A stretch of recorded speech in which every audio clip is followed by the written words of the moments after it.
So here again is another video, something that I've been thinking about for a long time, but I'm receiving a lot of validation on this, specifically over the last couple weeks. And just as I was getting ready to do this video, I received another private email that communicates to the same issue.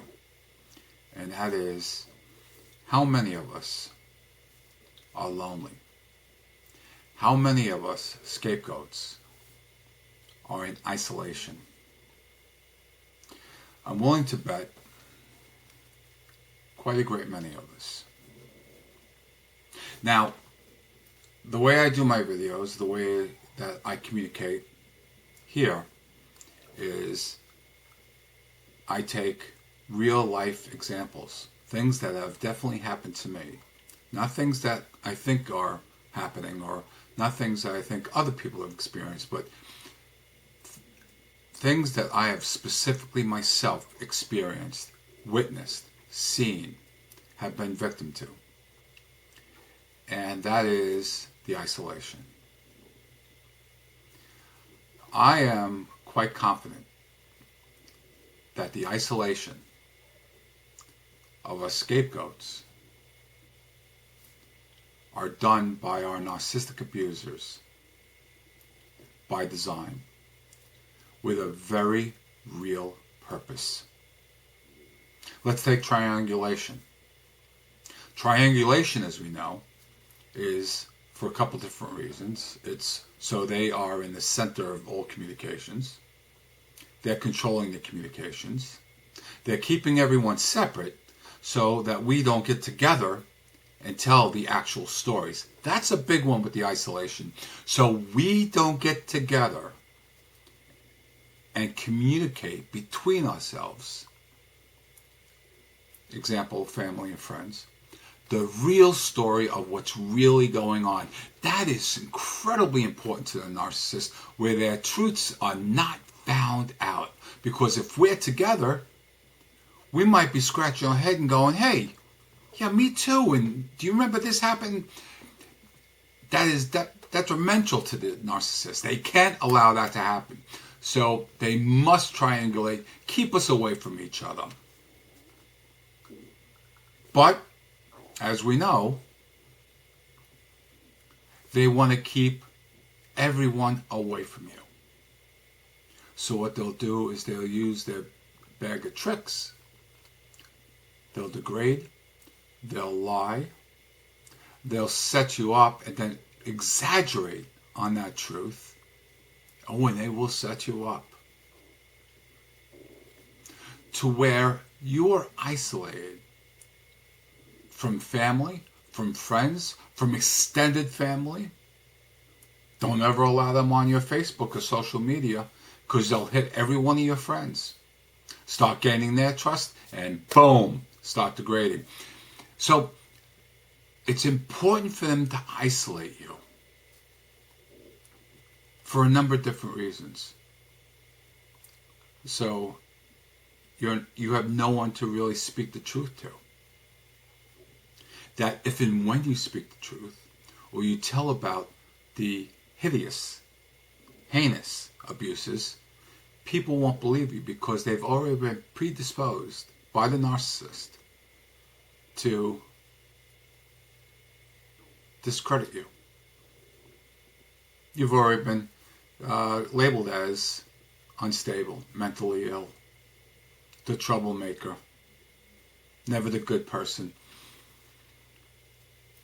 But I really think, and again, I've lived this example, so I know that this is true, at least in my case, that the narcissist really gets off, really gets their supply on watching your pain from isolation, watching your pain from being lonely, watching your pain from not being with family members. They certainly enjoy this. And what else does that do? Well, that allows the narcissists themselves to feel or appear to be above you, better than you. It's taking people's eye and mind off what's really happening and projecting it onto you. But I sincerely do believe that the narcissist really enjoys watching your isolation, really enjoys keeping you away from family and friends. I was incredibly close to my brother, to where we were inseparable as children. He lived with me and my then wife since he was 15 to 20 years old, because he had to get out of that house. And many years after that, until I made that final fatal mistake of reestablishing contact. And man, within months, boom, everyone gave me those looks. Everyone questioned. The sparks were flying, the criticisms were flying, the slights were flying out of nowhere. Boom! Just like that, because I reestablished that contact. And how the narcissist loves to feed on that. These are, I don't curse on this channel, right? I just haven't, but I'm going to now. These are such sick, depraved, fucking individuals that I have ever seen, read about, or heard about. Yeah. So they take joy in watching the isolation. They take comfort in watching the isolation. During this time, they're wrapping themselves up with a false social circle. During this time, they're going to the Lady Red Hats Club. During this time, they're going to their local church or synagogue. And what they do is they force themselves amongst people, whereas they can talk about all the troubles in their life, the scapegoat. All the hardships that they've had, giving them this supply. So what's the critical end of this? What am I trying to babble about here? Is while this is a trait of the narcissist, what we have to do is we have to understand, we have to figure out how to get out of this pattern of being lonely. Loneliness sucks. Isolation sucks. And here's the real twist, and you don't have to be a psychologist to know this, is whether it's in your conscious or your subconscious, the more you are isolated, specifically over false innuendos, specifically over lies, you don't believe in yourself. You don't think that you're worth being around people, because people around you that were once important in your life have abandoned you under false lies. Well, that's really their problem. But it is our problem because of what it does to us. It's easy for us to say, yeah, that's their problem.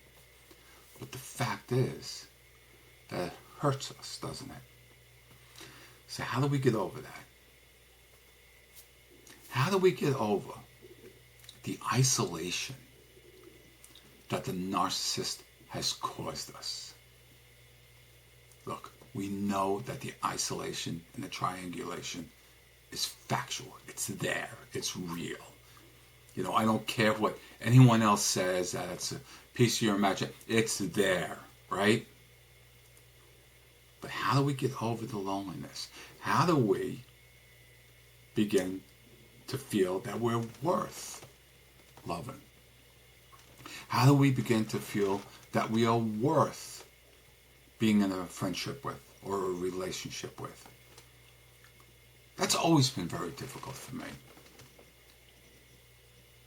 And I'm going to share, because so many of you have shared this, I'll share this also.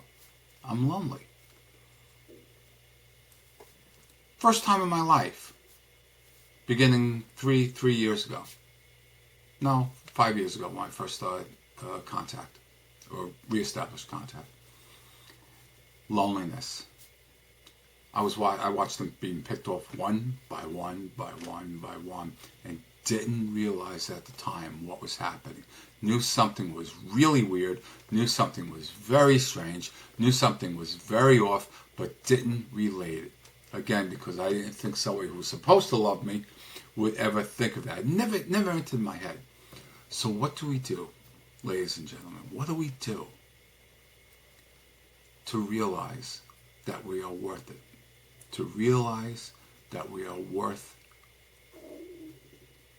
friendship or a relationship. Let's try to discuss this between ourselves. And if you've overcome it, if you've broken through this, please share and help others, and specifically me as well. And let's try to figure this out together. What do you do to break the loneliness? What do you do to break the isolation? I'm willing to bet a lot of us become more isolated because of the reasons I've mentioned, that we feel we're not worth it. What is it that has helped you? Or do you identify with the loneliness? Do you identify with the isolation? If so, please share so others are validated and others, myself included, know that we're not alone. Thank you so much. And I wish you peace on this weekend. I sincerely do.